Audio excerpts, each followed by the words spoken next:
Hello NEET aspirants. सबसे पहली बात, आज इस स्ट्रेटेजी को शुरू करने से पहले जो मैं कहना चाहूँगा वो ये कि आपके जितने भी जानने वाले हैं वो आपसे कहते हैं पढ़ाई करो, लेकिन मैं आपसे ये कहना चाहता हूँ कि पढ़ाई लिखाई करो।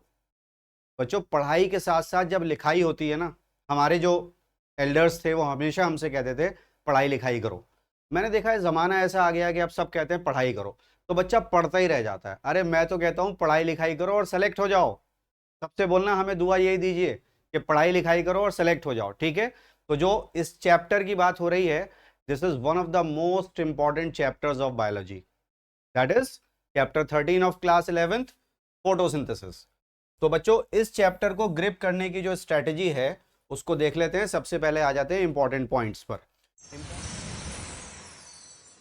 इंपॉर्टेंट पॉइंट में देखिए, चैप्टर 8 क्लास 11th का सेल स्ट्रक्चर, वहां से हमको क्लोरोप्लास्ट का कुछ आइडिया हो जाता है और बाकी सारा आइडिया होता है क्लोरोप्लास्ट की ऑर्गेनाइजेशन का चैप्टर 13 में आकर के। कि चैप्टर 13 में फोटोसिंथेसिस में याद रखना, ज्यादातर सवालों के जवाब बनते हैं क्या, आपसे पूछा जाए तो आपको बोलना है 2। जैसे क्लोरोप्लास्ट के कितने पार्ट हैं? 2। फोटोसिंथेसिस के कितने पार्ट हैं? 2। क्लोरोप्लास्ट के 2 पार्ट हो गए, थाइलाकोइड मेम्ब्रेन जिससे ग्रैनम और इंटरग्रैनम बन रहा है, और stroma that is the matrix और द ग्राउंड सब्सटेंस। और उसके बाद में फोटोसिंथेसिस के कितने पार्ट हैं? 2, light reaction and dark reaction, ठीक है। तो इस तरह से आंसर देने होते हैं कि फोटोसिंथेसिस में रिएक्टेंट्स कितने हैं, तो आप बोलते हैं 2, कार्बोहाइड्रेट, ये CO2 एंड वाटर। लेकिन बच्चे नीट की तैयारी करते हैं और बेसिक्स नहीं सीखते। बेसिक में देखो, कभी भी आज के बाद अगर कोई पूछे कि CO2 का काम क्या है, तो आप बोलना ये हाइड्रोजन एक्सेप्टर है।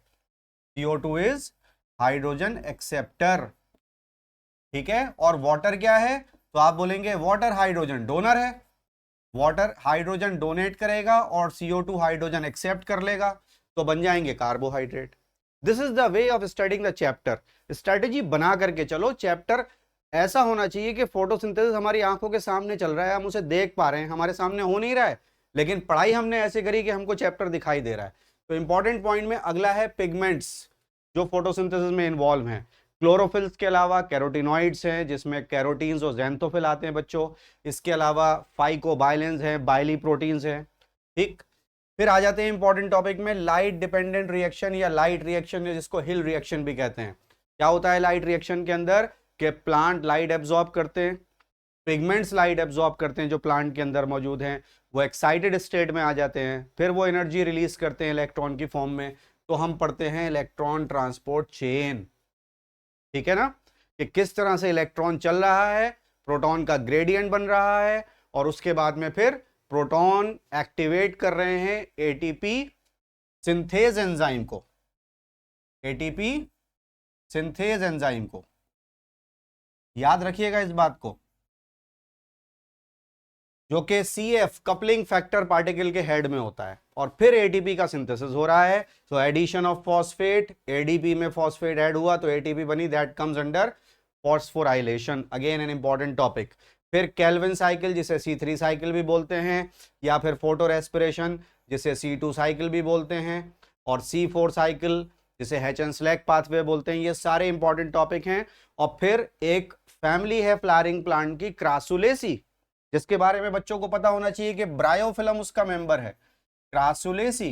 तो क्रासुलेसी फैमिली में एसिड का मेटाबॉलिज्म हो रहा है, रात में स्टोमेटा ओपन हो रहे हैं और रात में CO2 फिक्स हो रही है। CO2 fix comes under dark reaction, वही हमको सीखना है, बेसिक डिफरेंस, ठीक है बच्चों। केम पाथवेज, देन फैक्टर्स जो फोटोसिंथेसिस को इफेक्ट करते हैं, 4 बेसिक हैं, लाइट, टेम्परेचर, कार्बन डाइऑक्साइड और वाटर।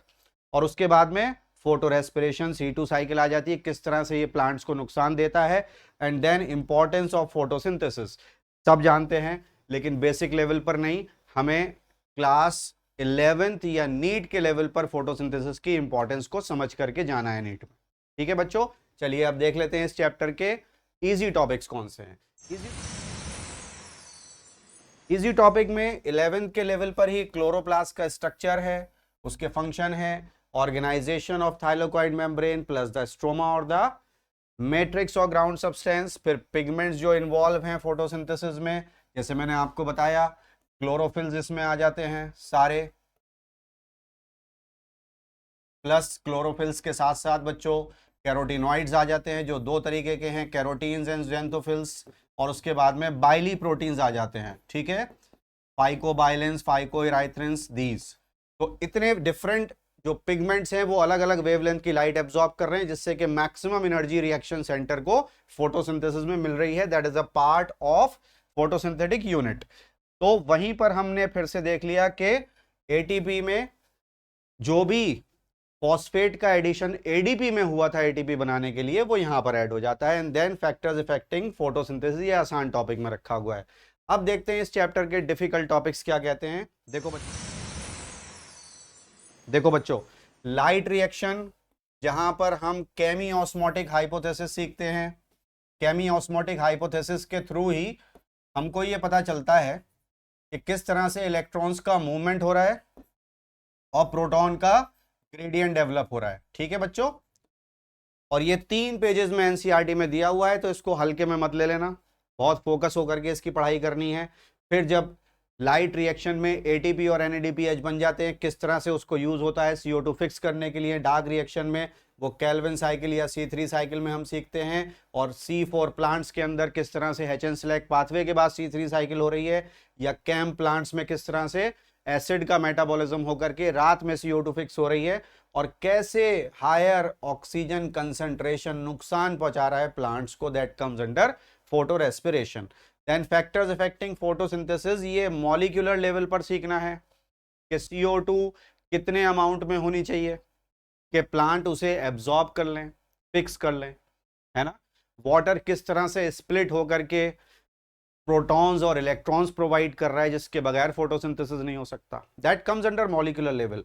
और एडवांस मैकेनिज्म फोटोसिंथेसिस का जो इलेक्ट्रॉन ट्रांसपोर्ट सिस्टम मैंने आपको अभी बताया कि ये केमी ऑस्मोटिक हाइपोथेसिस, वहां पर एक एक लाइन को बहुत ध्यान से पढ़ करके और अपने शब्दों में लिख लीजिए, जहां पर मीनिंग ना बदले लेकिन सेंटेंसेस आसान हो जाए। ये काम आपको करना है, ठीक है बच्चों। चलिए अब इस चैप्टर के प्रीरिक्विजिट्स देख लेते हैं। इस चैप्टर को पढ़ने के लिए सेल स्ट्रक्चर और फंक्शन आपको आना चाहिए, आपको एंजाइम्स और बायोमोलिक्यूल्स आने चाहिए, एनर्जी का मेटाबॉलिज्म का आइडिया होना चाहिए, और प्लांट एनाटॉमी एंड फिजियोलॉजी आपको आनी ही चाहिए। क्योंकि जब आप इससे पहले के 2 चैप्टर पढ़ते हैं, ट्रांसपोर्ट इन प्लांट और मिनरल न्यूट्रिशन, वहाँ काफ़ी सारी ऐसी चीज़ें आती हैं, जैसे मैग्नीशियम का रोल आप पढ़ लेते हैं कि क्लोरोफिल उससे बनता है, या आप पढ़ते हैं कि प्लांट में पानी को स्प्लिट करने के लिए मैग्नीज और क्लोरीन चाहिए, Mn+ और Cl- चाहिए। तो वो सारी चीज़ें वहीं से एडअप होकर के यहाँ आ जाती हैं, ठीक है बच्चों। अब चलते हैं आगे, इस चैप्टर की वेटेज देखते हैं। वेटेज में पता चलता है कि नीट 2023 में 6 questions were asked, okay. Then 2 questions were asked in 22 and 21, 4 questions were asked in 22 and 2 questions were asked in 21. तो total 17 questions were asked from this chapter in 5 past years. तो बच्चों this chapter is again very very important। और ये chapter जिसने नहीं किया होता है वो हमेशा ये समझता है यार मेरी नीट की तैयारी तो अधूरी है ना। क्योंकि photosynthesis, respiration, plant kingdom, animal kingdom, cell structure, ये तो वो चैप्टर्स हैं जो कि हर एक नीट एस्पिरेंट के टिप्स पर होते हैं। और आई होप कि आपके भी टिप्स पर आ जाएंगे इस चैप्टर की स्ट्रेटेजी को ग्रिप करने के बाद, ठीक है बच्चों। So I wish you all the best.